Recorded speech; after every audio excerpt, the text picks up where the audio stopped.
আসসালামু আলাইকুম রহমতুল্লাহি ওবরকাতুহু। সম্মানিত দর্শক, আওয়ামী লীগের ডাকা হরতাল পুরো ১৪ মাসের গত ১৪ মাসের যে রাজনৈতিক হিসাব, সব হিসাবকে এলোমেলো করে দিয়েছে। পুরো রাজনীতিকে আলু পটলে নিয়ে গেছে, পেঁয়াজ গোল আলুতে নিয়ে গেছে। এবং এই রাজনীতিতে আওয়ামী লীগকে যতটা অসচ্ছল, যতটা দুর্বল এবং যতটা অসহায় মনে করা হচ্ছিল, কিন্তু বাস্তবিকে দেখা গেল যে এই লকডাউনকে কেন্দ্র করে আওয়ামী লীগের লোকজন যতটুকু রাজপথে তাদের শক্তিমত্তা প্রদর্শন করল, যেভাবে সারা বাংলায় তারা উত্তেজনা দেখালো, বিক্ষোভ প্রদর্শন করলো, এবং যেভাবে তাদের ভয়, দ্বিধা, সংকোচ সব তাড়িয়ে যেভাবে রাজপথে চলে এলো, যেভাবে সড়কে মহাসড়কে তারা তাদের শক্তিমত্তা প্রদর্শন করলো, এটা আসলে আমি নিজে ব্যক্তিগতভাবে গতকাল পর্যন্ত কল্পনাও করিনি।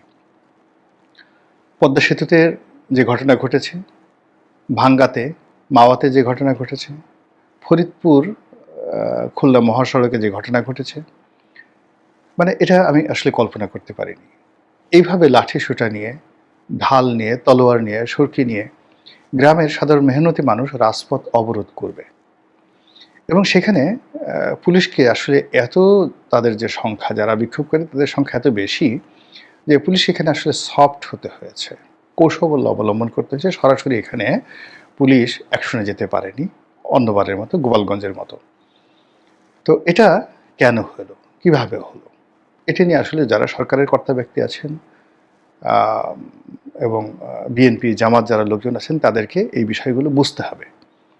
এবং এই দিবসটিকে কেন্দ্র করে আরও যে সকল অতিরিক্ত ঘটনা ঘটানো হয়েছে, বোঝার চেষ্টা করুন যে আপনি কাউকে যদি অপমানিত করেন, কারো মস্তিষ্কের মধ্যে যদি আপনি কোনো বিষ ক্রিয়া তৈরি করেন, ওটা কিয়ামত পর্যন্ত আপনার বিরুদ্ধে কাজ করতে থাকবে। আওয়ামী লীগকে দমন করার জন্য যে জিনিসগুলো করার দরকার ছিল, সেটি হলো আওয়ামী লীগের অপকর্মের যে ন্যারেটিভগুলো নিত্য নতুনভাবে, সুন্দরভাবে সামনে আনা উচিত ছিল। এখানে ব্যক্তিকে টার্গেট না করে, প্রতিষ্ঠানকে টার্গেট না করে, তারপরে যেই গদবাঁধা যে কথাগুলো, সেইগুলো না বলে যদি স্পেসিফিক, একেবারে সুনির্দিষ্টভাবে আওয়ামী লীগ এই কাজ করেছে, এত টাকা নিয়েছে, এইভাবে এখানে এখানে আছে, এই জিনিসগুলো যদি বারবার প্রচার করা হতো, তাহলে এটার সুফল মানে সরকার এবং বিএনপি জামাত বেশি পেত। কিন্তু যেভাবে ৩২ নম্বর ভাঙা হয়েছে, যেভাবে গোপালগঞ্জে তাণ্ডব চালানো হয়েছে, যেভাবে আওয়ামী লীগের অফিসগুলো তছনছ করে দেওয়া হয়েছে, যেভাবে একটার পর একটা মামলা দায়ের করা হয়েছে, ঘাটে, পথে, মাঠে আওয়ামী লীগের যারা লোকজন রয়েছেন, নারী, পুরুষ, আবাল, বৃদ্ধ, বনিতা, বিশ্ববিদ্যালয়ের ছাত্রী, শিক্ষক, কোনো বিষয় নয়, যাকে টার্গেট করা হয়েছে তাকেই সর্বোচ্চ শক্তি দিয়ে, কৌশল দিয়ে তাকে অপমান করা হয়েছে, জুলুম করা হয়েছে, নির্যাতন করা হয়েছে। অর্থাৎ আপনি যদি পারেন, মানসিক নির্যাতন করা হয়েছে, শারীরিক নির্যাতন করা হয়েছে, এমনকি দুনিয়া থেকে বিদায় করে দেওয়া হয়েছে। বিশ্ববিদ্যালয়ে পরীক্ষা দিতে গেছে ছাত্রী কিংবা ছাত্র, তো এখন তাকে পরীক্ষা দিতে দেওয়া হলো না, তাকে ওখান থেকে ধরে আচ্ছা মতো পিটুনি দিয়ে তাকে জেলখানায় দেওয়া হলো। ওটা যে ওই বিশ্ববিদ্যালয়ের ছেলে মেয়েদের উপর কী ধরনের, শিক্ষকদের উপর নেতিবাচক প্রতিক্রিয়া তৈরি করেছে, তার কিছু প্রমাণ এই লকডাউনের আগে, পরে এবং লকডাউনের দিনে আমরা সেটা দেখতে পাচ্ছি।